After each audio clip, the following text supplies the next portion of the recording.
Dr. Nomi Prins, how are you? I'm great. Thank you so much for having me on. Thank you for coming on. I've been such a huge fan for a while, so it's great to finally meet you in person.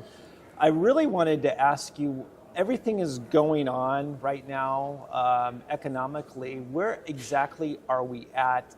And that's such a tricky question. And I've had a lot of people at the conference here just really ask, they say, talk to Nomi Prins about where we're at. So give me the 30,000 foot view here. Sure, and it's a great question because there is so much going on. I mean, right now we're at a major intersection, I call pulse, of geopolitics, energy transformation, economic searching for more efficiencies, competition for commodities. There's a lot going on in the world in terms of underlying impacts of those elements. But also from an economic standpoint on that 30,000, 40,000 level, here's what we know. We know that inflation continues to exist, which means central banks continue to talk about it.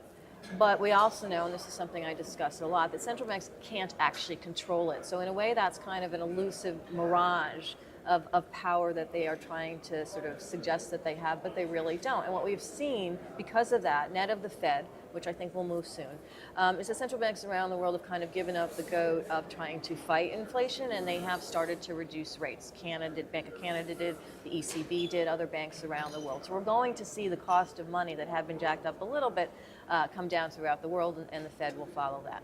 And that's because of two things. One is that growth is also slowing. So even though inflation has slowed, it's still increasing, but growth is slowing by more than inflation is increasing. What does that mean? It means we're kind of in a recessed situation.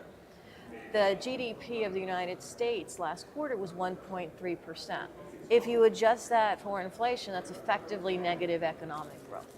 And that is in line actually with what had happened pre-COVID. So we're really back to a kind of anemic economic growth platform, even though inflation is still rising, just more slowly than it has in the past. We had a blip of high economic growth after COVID because everything was closed, and now we're just not. So there's this need to really secure other forms of economic growth, and there's going to be a gap between knowing that and actually doing something about it. And I think into that gap is real assets that actually can engineer energy transformation and that fit into geopolitical competition, such as copper, such as uranium, such as rare earth elements, are going to play a greater and more pivotal role in the global economy. Right. So in your book, you talked about how we're pretty much managed by these central banks, if you would, and they're all working in collusion with each other. How is that going to work, I guess, when you're having competition, if you would, for money from some banks, if you would, like, how is Japan, the Bank of Japan, going to raise rates, I guess, or not raise rates, or, all of that? How is that working with the collusion with all the central banks? Yeah, so when I wrote Collusion, it was in the wake of a massive move to 0% interest rates, and a massive increase in something called quantitative easing, or basically printing money, electronically creating money to buy debt or to buy the bonds of each country. So the Fed, for example, put rates down at zero after the 2008 crisis, and the collusion was that everywhere around the world, in order to have global liquidity in the private banking system. So there's the central banks up here, there's the banks here, and they work together to make sure that these big banks all around the world, the United States, Switzerland, Germany, and so forth, have enough liquidity, enough money to do what they need to do in the private markets. And that was what was happening after collusion. That started to break down right before COVID. In 2019, central banks sort of started to get away from colluding together and a little bit more concentrating on their own economies. Still having the reserve currency of dollars be the prevalent currency, which it still is, but a little bit less, diversifying their reserves and so forth around the world. After COVID, we had another bout of collusion. Central banks dropped their rates again. They started printing money again. They started growing their book of assets again. The Fed's book went from $4 trillion up to as high as almost $9 trillion. Now it's down at $7.5 trillion. So all of these things happen. But what we're seeing now is kind of fragmentation of that collusion. We now see, for example, China buying more gold. India buying more gold, Turkey buying more gold. We're seeing more competition from the more developing and large emerging nation central banks doing their own thing and trying to diversify their own ways of regulating the cost of money relative to the Fed and the G7. So it's a very interesting time where, because of that, the power of central banks is actually diminishing. I'm glad you said that. Yes, it is. Let's talk about that. It's actually diminishing. Why? Yeah, so I mean, I actually went so far in my talk at the Rick Roll conference, and I actually discussed this in some of my pieces now on Prinsights, in saying that Federal Reserve and other central banks are actually becoming irrelevant. Now, I have been watching the power of central banks from inside the financial system, from being a young analyst at Chase Manhattan Bank to a strategist at Lehman Brothers, working on selling treasury bonds around the world, China, Malaysia, Europe, the whole thing, to writing books about it, and to recognizing that they were so powerful because they control the cost of money globally. Mm-hmm. And working together made that even a more powerful situation. But now, this whole inflation period has made me, and I think anyone who studies the numbers, recognize that the Fed and other central banks can't actually control supply chains. They can't actually control geopolitical events. And they can't actually control the amount of time it takes to mine something from the ground into your iPhone, right? So they have this inability to really do what they say they are trying to do.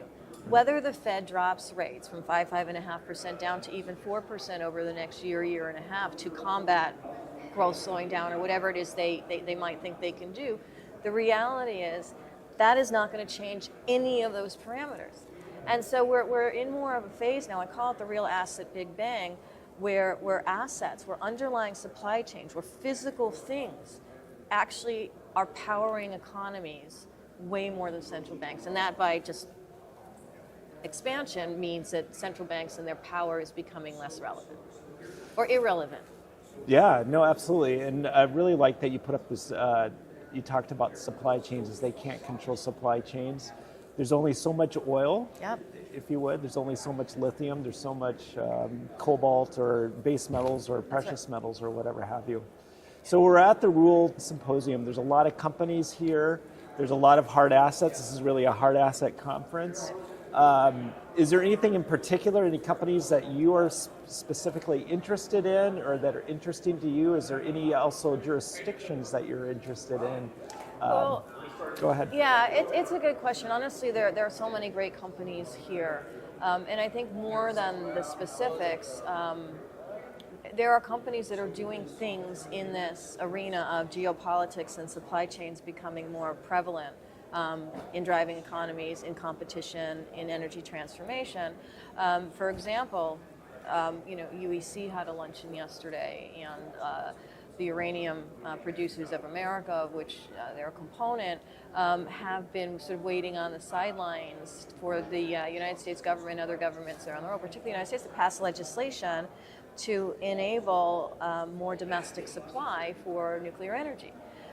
So what I look at are the companies that are connected to these policies in areas, in assets that are going to be required and that are also being rubber stamped by governments around the world. I'm, as you know, on the board of a company now called Meteoric Resources, which is a rare earth element company with a large project out in Brazil called Caldera, which is about 3 hours outside of Sao Paulo in a place called Poços de Caldas. And one of the reasons that I'm attracted to that element, that company, and being a part of that, is because rare earth elements are sort of that hidden uptrend that is going to have to emerge for nations that want to secure their own domestic supply chain. Right now, China controls 60% of the rare earth elements. Rare earth elements are in your iPhone, they're in your computer, they're in LED lights, they're in missile defense systems. They're actually used in everything that is required by national security and by the economy, by technology advances. And so I think that's going to be a really important growing part of the market as well. And it's going to be important for the United States to secure supply there. Not only is China have 60% of the supply, they actually process 90% of the usable supply. And that's something that the United States and allied countries are going to have to basically come to terms with in order to be able to control prices, their own economies, and their own national security strategies. Yeah. Control inflation. Well, and it does. I mean, it's Yeah, really, it really you does. bring up a really good point, because for uranium, for rare earths, what happens is if you have certain countries that have the lock-on supply. For example, Russia and Kazakhstan have a lock-on about 40%, 50% of the supply we have gotten in uranium.